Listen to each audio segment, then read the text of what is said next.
വേണം മാഡം. അണ്ണാ ഒരു coffee strong. ശരി. കയറുങ്ക. ശരി സാർ. മാഡം മാഡം എൻ്റെ പേര് അരവിന്ദൻ. ഞാനിവിടെ അറിയപ്പെടുന്ന ഒരു രാഷ്ട്രീയ നേതാവാണ്. ഓ എൻ്റെ പാർട്ടി ഇപ്പോൾ ഇവിടെ ഭരണമില്ലെങ്കിലും എനിക്ക് മേളിൽ നല്ല പിടിയാണ്. ഓ അപ്പടിയാ. Nice. Thank you madam coffee.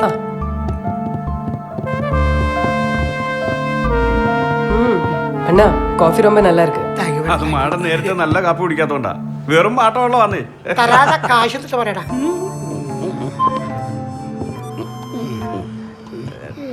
നമ്മളുടെ ഈ മരണപ്പെട്ട ഫ്രാൻസിസ്, അതായത് പ്രാഞ്ചി, അയാളെ കുറിച്ച് എന്താ നിങ്ങളുടെയൊക്കെ എല്ലാ അഭിപ്രായം? വെറും അറിയാന്നേ. അരവിന്ദ അത്ര കുഴപ്പക്കാരനൊന്നും അല്ല സാറേ. സ്വല്പം കുടിക്കും. ഓ കുടിച്ചാൽ നാവില് വരുന്ന എല്ലാം പിടിച്ചു പറയും. അതല്ലാതെ ഒരു കഥയില്ലാത്തവരാ സാറേ. ആര് പറഞ്ഞു? അവനെ പറ്റി കേൾക്കാത്ത കഥകളില്ല. ഓ വേണ്ട വേണ്ട വേണ്ട വേണ്ട വേണ്ട വേണ്ട. നോനോ വാങ്ങ വേണോ?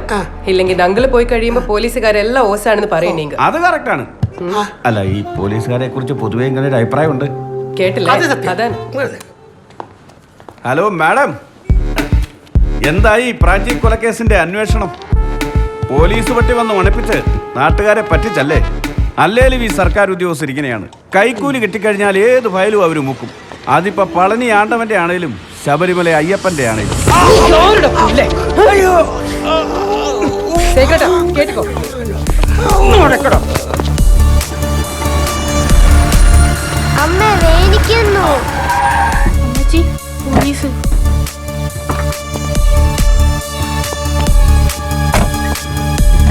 എടി ബിന്ദുവേ, നിന്നെ മാടത്തിനൊന്ന് കാണണമെന്ന്.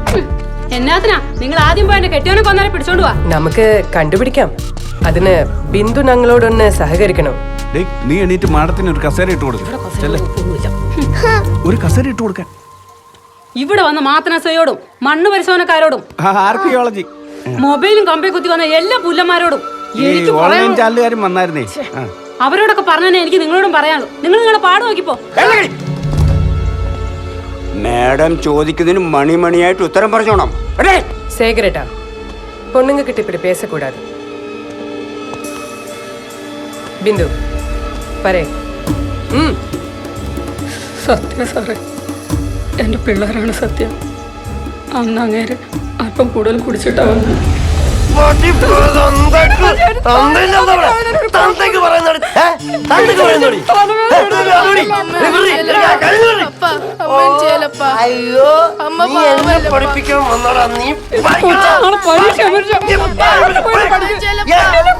കൊണ്ടിട്ട് അതോടെ തീരാനില്ല. നിങ്ങൾ എത്ര മനുഷ്യ അക്കളപ്പിലെ പിള്ളേരെ കൊണ്ട് കയറിയത്. പിള്ളേരെങ്ങാനും വെക്കിട്ട് കയറിയാലോട്ടല്ലോ നിങ്ങൾ എല്ലാവരും കൂടെ കയറും. എനിക്ക് ഒരുത്തന്നെ സഹായം വേണ്ടെന്ന് പറഞ്ഞ് ആരെയൊക്കെയോ തെറിയും പറഞ്ഞ് അത്താഴം പോലും കഴിക്കാതെ അന്ന് ഒറ്റയ്ക്കാ കുളം കുഴിക്കാൻ പോയി. ഞാനും മക്കൾ കയറി കിടക്കുകയും ചെയ്തു. പിന്നെ ഞാൻ അതിനെ കാണുന്നത് പുഴയിലാ സാറേ. കേസിന്റെ കാര്യത്തിന് ഞാൻ വിളിപ്പിക്കും. ബുദ്ധിമുട്ടാവില്ലെങ്കിൽ ഒന്ന് സ്റ്റേഷൻ വരെ വരണം.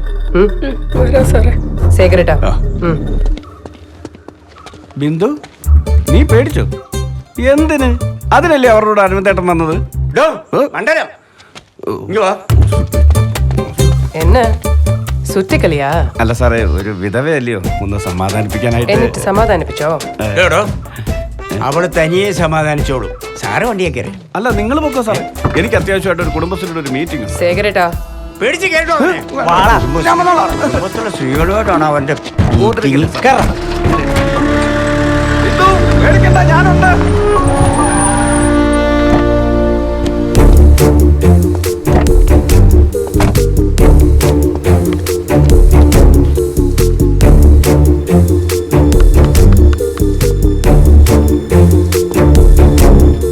സേകരേട്ടാ, അയാളെങ്ങ വിളിക്കേ.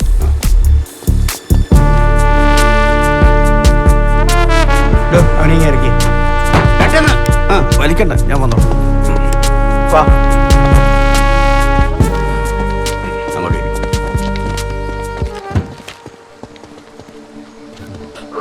അപ്പൊ അരവിന്ദ് പറഞ്ഞു വരുന്നത് ബ്രാഞ്ചിക്ക് അങ്ങനെ ശത്രുക്കൾ ആരും ഇല്ലെന്നാണ്. സാറെന്നെ ഒരു ചോദ്യം ചെയ്യലാണോ ഉദ്ദേശിക്കുന്നത്? അതെ. എന്താ നീ വാ വിളിക്കില്ലടാ? അല്ല, ഇങ്ങനൊരു സ്ഥലത്ത് വെച്ച് ഞാനിവിടെ അറിയപ്പെടുന്ന ഒരു സാമൂഹ്യ പ്രവർത്തകനാണ്. അത്യാവശ്യം ജനപിന്തുണയും ഒരു രാഷ്ട്രീയ പിടിപാടൊക്കെ ഉള്ള ആളാണ്. മാഡം, ഇദ്ദേഹത്തിന് മുകളിലൊക്കെ പിടിയുണ്ടെന്ന്. അതെ അതെ. അതിന് ഞാൻ എന്നെ സ്റ്റേഷനിൽ കൊണ്ടുപോകണോ? വേണോടാ റാസ്കൽ? വേണ്ട ഇവനൊന്ന് പൊക്കിക്കട്ടെ മാഡം. വേണ്ട സാർ, വേണ്ട.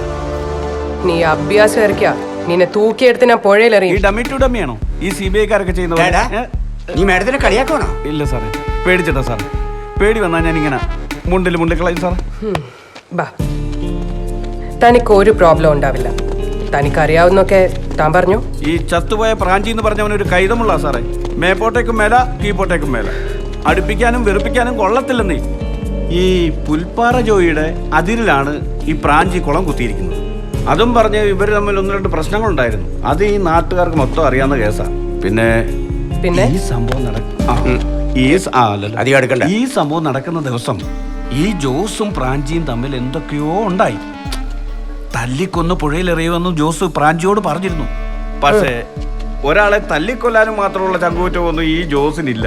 അവൻ ആൾ ഡീസന്റാ. അതുകൊണ്ടാണ് ഞാൻ അങ്ങനെ പറഞ്ഞത്.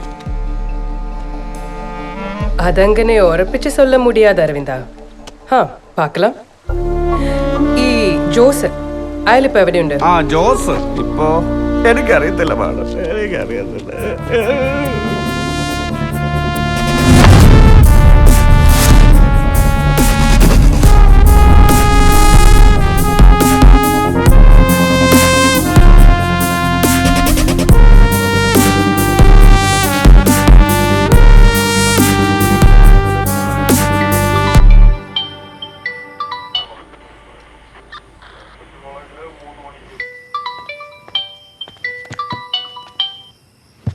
ഹലോ, മിസ്റ്റർ ജോസ് അല്ലേ? അതെ. ഞാൻ കാഞ്ചാർ CI. ബ്രാഞ്ചി മർഡർ കേസ് അന്വേഷിക്കുന്ന ഞാനാണ്. ജോസിനെ എനക്കൊന്ന് നേരെ കാണണം. നിങ്ങൾ ഇങ്ങോട്ട് വരണോ അതോ? സാറേ, ഞാൻ അങ്ങോട്ട് വന്നോളാം. നാളെ തന്നെ എത്തും.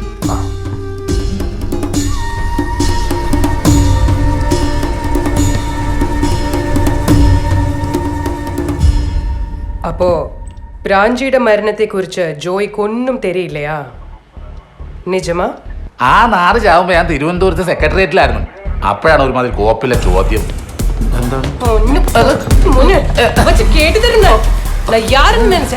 തല്ലല്ലേ മാഡം, ഞാൻ സത്യം പറയാം. ബ്രാഞ്ചിക്ക് നന്നങ്കാടിന്ന് കിട്ടിയ നിധിയും അടിച്ചു മാറ്റി അവനെ തട്ടി പുഴയിലിട്ട നീയല്ലേ? ഒയ്യോ, കർത്താവാണ്. ഞാനല്ല, ഞാനന്ന് മൂന്നാറായിരുന്നു. இன்னும் ஒரு வாட்டி போலீஸ் முன்னாடி ஷோ இறங்கியா നിർത്തി, ഇന്നത്തോടെ നിർത്തി. ஏன் பெர்மிஷன் இல்லாம இந்த நாடு விட்டு எங்கேயும் போக கூடாது, புரிஞ்சுதா?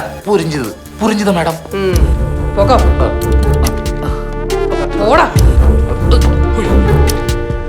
അതെ. എന്തായി? എന്ത്? എങ്ങനെയുണ്ട്? എടാ, നീ എന്തെങ്കിലും തെറ്റ് ചെയ്തിട്ടുണ്ടെങ്കിൽ തുറന്നു പറഞ്ഞോ, മനസ്സിലായോ? ഞാൻ എന്നാ ചെയ്യാനാ? എടാ, നീ എന്തെങ്കിലും തെറ്റ് ചെയ്തിട്ടുണ്ടെങ്കിൽ തുറന്നു പറഞ്ഞേക്ക്. അവരെ പിടിച്ച പിടിപിടിയില്ലാത്താണ് കേട്ടോ CI, അറിയോ? ഞാൻ എന്നാ കോപ്പിയിരുന്നേ പറഞ്ഞത്? സാറിന്ന് പോ സാറേ. അനുഭവിച്ച് അറിഞ്ഞോളൂ. ഹലോ, ഇവനോട് കുറച്ച് കുറക്കട്ടാ. ഞാൻ കുറയ്ക്കുന്നുണ്ട്. വയറല്ല, തീറ്റ ഇച്ചിട്ട് കുറക്കാൻ. അത് താനേ കുറഞ്ഞോളൂ. എന്നെ വിളിപ്പിച്ചായിരുന്നോ? സി എങ്ങനെയുണ്ട്? സി എന്നൊക്കെ പറഞ്ഞപ്പോ ഞാൻ വിചാരിച്ച് വലിയ ഏതോ പാർട്ടിയാന്ന്. ഇതൊരു പാവം പിടിച്ച പെണ്ണാന്നേ. ഒരു മെച്യൂരിറ്റി ഇല്ല. പിന്നെ ഞങ്ങൾ കുറച്ചു നേരം രാഷ്ട്രീയമൊക്കെ പറഞ്ഞ് അങ്ങനെ ഇരുന്ന് സമയം പോകണ്ടായോ? ജോസേ, കേറി വാ. നീ ധൈര്യമായിട്ട് ചെല്ലടാ. നമ്മുടെ ആളാന്ന് പറഞ്ഞാൽ മതി. നീ ചെല്ല്. ശരി.